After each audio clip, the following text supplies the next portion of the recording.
베이사이드 장로교회 순모임 교재. 저자 이종식 목사. 제189과. 내 영혼이 젖된 아이와 같도다. 시편 131편 1절에서 3절까지 말씀입니다. 표제. 다윗의 시. 곧 성전에 올라가는 노래. 여호와여, 내 마음이 교만하지 아니하고 내 눈이 오만하지 아니하오며 내가 큰 일과 감당하지 못할 놀라운 일을 하려고 힘쓰지 아니하나이다. 실로 내가 내 영혼으로 고요하고 평온하게 하기를 젖된 아이가 그의 어머니 품에 있음 같게 하였나니 내 영혼이 젖된 아이와 같도다. 이스라엘아, 지금부터 영원까지 여호와를 바랄지어다. 아멘. 오늘 본문에서 다윗은 자기의 상황을 어떻게 표현하고 있습니까? 그리고 그것이 주는 교훈은 무엇이라고 생각하십니까? 오늘 본문은 다윗의 시로 표기되어 있으며 이스라엘 백성들은 이 시를 성전에 올라갈 때 부르는 노래로 사용했습니다. 다윗은 오늘 본문이 짧은 말씀을 통해 자신의 인생에서 경험한 하나님을 아주 간단하게 증거하며 어떤 삶을 살아야 할지 말하고 있습니다. 그러므로 오늘 시편은 아주 짧으면서도 다윗의 모든 생애의 경험을 압축하여 하나님을 증거하는 아주 중요한 말씀입니다. 다윗은 이스라엘이 가장 자랑스러워하는 인물입니다. 그는 아주 평범한 가정에서 8번째 아들로 태어났고 적은 양의 무리를 돌보는 것이 그의 첫 번째 직업이었습니다. 그러던 그는 어느 날 아버지의 심부름으로 전쟁터에 갔다가 이스라엘을 조롱하는 골리앗을 만군의 하나님의 이름으로 물리치며 용감한 군사로 이스라엘 역사에 등장합니다. 그리고 훌륭한 군대 장관이 되고 재능 있는 전술가로 살아갑니다. 그리고 이스라엘의 두 번째 왕이 되어 이스라엘의 대적들을 물리치며 그의 나라를 가장 넓게 확장하고 그 아들 솔로몬에게 성전을 지을 수 있는 부귀를 물려줍니다. 그는 시편의 절반 이상을 썼고 음악적인 재능도 대단했습니다. 그러나 그는 언제나 하나님 앞에서는 겸손한 자세를 가지고 있었습니다. 자신이 목동에서부터 시작했다는 것을 잊지 않고 하나님께 감사했습니다. 그리고 항상 자신이 하나님의 말씀에 불순종한 것에 대해 회개하며 살았습니다. 이러한 다윗을 하나님은 잊지 못하시고 이스라엘의 모든 왕을 다윗과 비교하면서 다윗과 같은 사람을 찾으셨습니다. 그리고 다윗에게 그의 자손이 끊이지 않을 것과 그의 자손을 통해 그리스도가 오시겠다고 약속하셨습니다.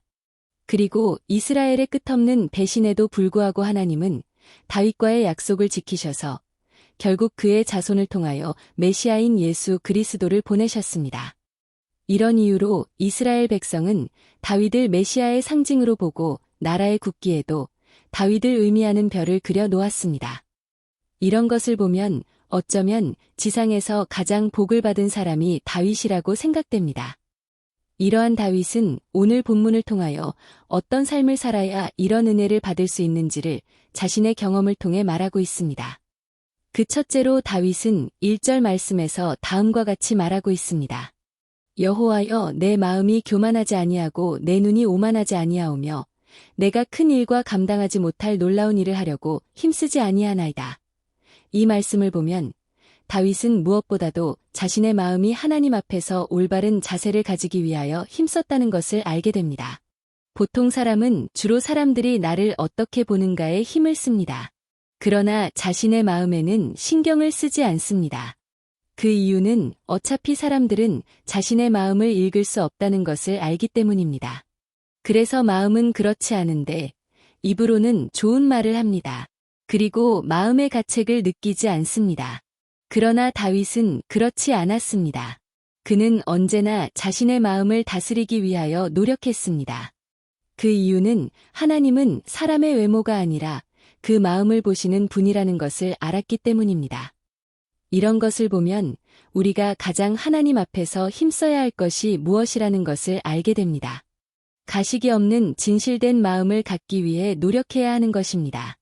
그렇게 되면 사람은 안 알아줘도 하나님이 알아주시고 은혜를 부으시는 것입니다. 하나님이 다윗의 행동 중 몇 가지를 항상 기억하셨다고 생각됩니다. 그의 들판에서의 기도와 찬양, 그리고 골리앗과의 전쟁에서 그의 고백입니다. 너는 창과 단창으로 나오지만 나는 만군의 하나님의 이름으로 나간다고 선포한 것입니다. 어린 소년이 그러한 행동들을 할 수 있었던 것은 평소에 마음으로 하나님을 신뢰했다는 것을 보여주는 것이기 때문입니다. 그리고 다윗이 하나님의 법궤가 오랜 동안 블레셋에 빼앗겼다가 오베세돔의 집에 머물다가 드디어 자신의 성으로 돌아올 때 춤을 춘 사건을 귀하게 보셨다고 생각됩니다. 그는 왕으로서 백성들을 의식하지 않고 하나님을 바라보며 춤을 춘 것입니다. 자신의 아내인 사울 왕의 딸 미갈에게 지적을 받으면서까지 말입니다. 그런 마음의 표현이 하나님을 너무도 감동시켰던 것입니다. 특별히 다윗은 오늘 본문 1절에서 그가 가진 마음을 이렇게 말했습니다. 내가 큰 일과 감당하지 못할 놀라운 일을 하려고 힘쓰지 아니하나이다. 이 말씀은 다윗이 스스로 어떤 일을 할 수 있다고 생각하지 않았다는 것입니다. 그러니까 하나님이 도와주셔야 할 수 있다고 생각한 것입니다. 그러므로 그가 큰 일을 이루었을 때도 역시 자신 스스로 한 것이 아니고 하나님이 은혜를 주셔서 했다는 것을 고백하였습니다. 그리고 그는 그런 마음을 가지고 살았기에 큰일이 터져도 걱정하지 않고 하나님에게 모든 것을 맡겼다는 것을 2절에서 고백하고 있습니다. 실로 내가 내 영혼으로 고요하고 평온하게 하기를 젖된 아이가 그의 어머니 품에 있음 같게 하였나니 내 영혼이 젖된 아이와 같도다. 이 말씀에서 젖을 때다는 말은 히브리어로 완성되다, 익다, 친절하게 대하다는 의미를 가지고 있습니다. 히브리인 아이들은 3, 4살에서 젖을 뗀다고 합니다. 그러나 어머니의 품에서 젖을 먹던 아이들 대부분은 젖대는 것을 싫어한다고 합니다. 그래서 어머니들은 젖을 떼기 위해 엄청난 노력을 합니다. 그러면 왜 젖을 떼려고 하는 것일까요? 이제 그들은 나이에 맞게 먹고 더욱 성장하여야 하기 때문입니다. 그래서 억지로 아이들은 어머니의 품에서 떨어져 생활하게 됩니다. 그러나 아이들은 언제나 어머니의 품을 그리워하며 살게 됩니다. 아기들은 어머니 품에 있을 때 가장 안전한 마음이 들었기 때문입니다. 그래서 어머니의 품에 안길 때마다 가장 큰 평안함과 안전함을 느끼게 되는 것입니다. 다윗이 이런 표현을 한 것은 젖된 아기가 어머니의 품에 안기면 안전한 마음이 드는 것처럼 언제나 자신은 하나님의 품을 그리워하며 산다는 것을 표현한 것입니다. 그래서 문제가 터지면 언제나 하나님께로 달려가 그 품에 안겼습니다. 그 증거는 그는 언제나 전쟁에 나갈 때마다 하나님께 묻고 나갔습니다. 하나님이 함께 가시겠다고 하는 확신이 들 때까지 기도하였습니다. 그 결과는 그는 모든 전쟁에서 승리하며 나라를 확장하게 되었습니다. 이런 이유로 오늘 본문 3절에서 다윗은 다음과 같이 말하고 있습니다. 이스라엘아 지금부터 영원까지 여호와를 바랄지어다.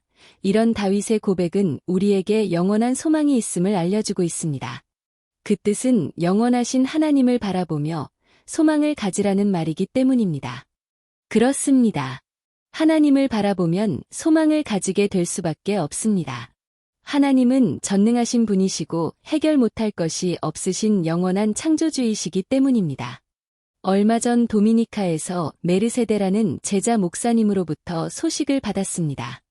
그 내용은 그동안 그분이 목회하는 교회가 장소를 잃고 엄청난 어려움을 겪게 되었다는 것입니다.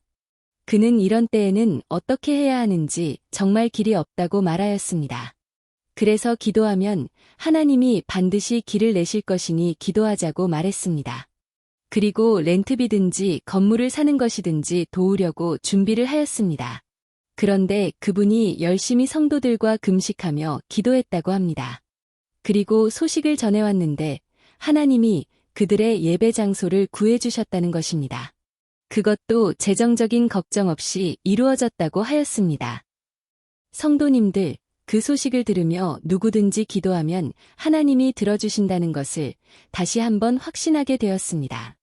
이런 이유로 우리는 오늘 본문 3절 말씀처럼 하나님을 바라며 살아야 합니다. 우리의 소망은 하나님이기 때문입니다. 우리는 지금 어쩌면 젖된 아이가 갖는 마음을 가지고 있을 수 있습니다. 하나님으로부터 버림받은 느낌이나 외면당하여 외로운 마음이 들 수 있습니다. 그러나 기억하게 되기를 바랍니다. 하나님은 우리를 버리신 것이 아니고 우리로 하나님을 바라보게 하기 위함이고 열매 맺는 삶을 살기 위하여 그런 처지를 허락하고 계시다는 것입니다. 이제는 고통이라는 단단한 음식을 통해 하나님을 바라보며 더욱 성장한 신앙인의 모습을 갖기를 바라시는 하나님을 이해하며 믿음으로 사는 우리가 되기를 주님의 이름으로 축원합니다. 당신은 젖된 아이 같은 느낌을 가진 적이 있습니까? 그때는 언제였고 그런 상태가 하나님의 은혜라는 것을 어떻게 이해하게 되었습니까? 오늘의 말씀을 통해 새롭게 느낀 점과 결단하는 바를 서로 나누어 봅시다.